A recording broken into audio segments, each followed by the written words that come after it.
सोचती कुछ हूँ बनाती कुछ हूँ। Hello friends, welcome back to my channel. मेरा नाम है निकी।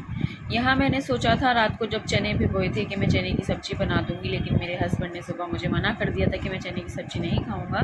तो फिर मैंने सोचा चलो इनको सिंपल से फ्राई कर दूँगी और मैं कटहल की ग्रेवी वाली सब्ज़ी बना दूँगी। तो यहाँ मैंने कटहल की सब्ज़ी की तैयारी की थी। आप लोग कैसे बनाते हैं कटहल मुझे बताना, और अगर आपको इसकी रेसिपी चाहिए तो वो भी बताना मुझे। मैं तो 2-3 तरीके से बना लेती हूँ इसको, जैसा जिस टाइम मूड करे उस तरीके से बना लेती हूँ। तो यहाँ मैंने कटहल की सब्ज़ी की तैयारी कर ली थी, उधर छोलों की भी तैयारी कर ली थी सॉरी। तो यहाँ पे फिर मैंने तैयारी करके कटहल रख दिया था सब्ज़ी बनने के लिए, क्योंकि उसमें थोड़ा टाइम भी लगता है, एक्स्ट्रा ही टाइम लगता है कटहल बनाने में। फिर मैंने छोले की तैयारी कर ली थी और इधर आटा भी गूँध लिया था मैंने, क्योंकि ये जो सब्ज़ियाँ सुबह सुबह बनाते हैं ना, सुबह सुबह इतना टाइम नहीं होता कि हम सोचें और फिर दूसरी सब्ज़ी की तैयारी करें। लेकिन सुबह सुबह जब हो जाता है ना एकदम से कैंसिल चीज़ें, तो फिर एकदम से हड़बड़ी सी मच जाती है। वैसी हड़बड़ी होती है सुबह तो, लेकिन वो हो जाती है। फिर भी करना तो है ही, करना पड़ता है। तो फिर यहाँ पे मैंने छोले चढ़ा दिए थे भूनने के लिए, धनिया डाल दिया था मैंने, सारे मसाले भी डाल दिए थे। फ्राई छोले में तो थोड़े कम ही मसाले डालते हैं।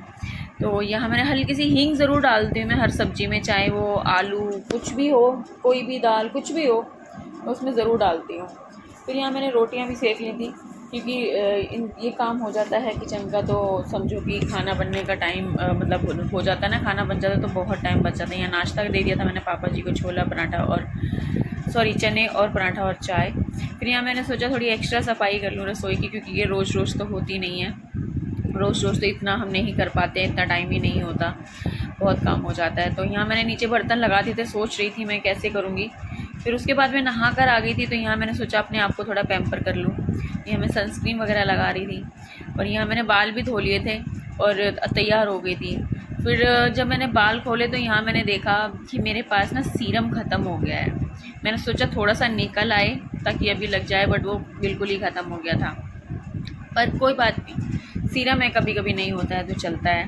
यहाँ मैं हो गई थी रेडी। फिर मैंने गई मंदिर में। मैं चाहे लेट नहाऊँ चाहे कैसे भी, लेकिन माथा ज़रूर टेकती हूँ मैं मंदिर में, चाहे कितनी भी लेट हो जाए, कभी कभी लेट हो ही जाता है तो मैं माथा में ज़रूर टेकती हूँ। फिर मैंने माथा टेका, भगवान को किया प्रणाम।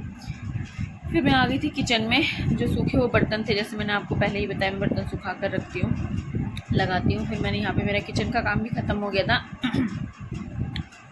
उसके बाद फिर कपड़े थे प्रेस के, थोड़े से जो प्रेस के बाहर के थे वो मैंने बांध दिए थे चुन्नी में, और बाकी जो घर पे कपड़े थे इनकी टी शर्ट्स वगैरह होती है वो मैं प्रेस नहीं करती हूँ, वो सिर्फ तय लगा के रख देती हूँ अच्छे से। तो अगर तय भी लगा देते हैं तो भी प्रेस जैसे ही लगते हैं अच्छे से, अगर नहीं होते फिर थोड़ी सी हो जाती है, कुमड़े सुमड़े पड़े रहते हैं ना, तो फिर वो मतलब सलवट सी पड़ जाती है। लेकिन अच्छे से रखोगे तो वो सही रहते हैं। यहाँ हैंकी भी बहुत सारे थे प्रेस के लिए।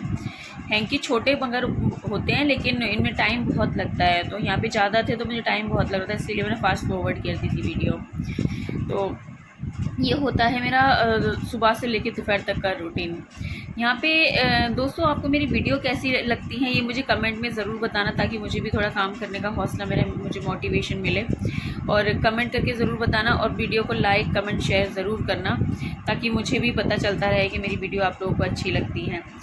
क्योंकि एक दूसरे का सपोर्ट ही हम लोग हैं, एक दूसरे को सपोर्ट करेंगे तभी हम आगे बढ़ेंगे। तो मैं आपको सपोर्ट करूँगी, आप मुझे सपोर्ट करिएगा, बताइएगा मुझे मेरी वीडियो कैसी लगती है। चैनल को सब्सक्राइब करना ना भूलना, ताकि मुझे भी पता चले कौन मेरे चैनल पे आ रहा है कौन नहीं। तो इसी के साथ ब्लॉग का एंड करते हैं। राधे राधे।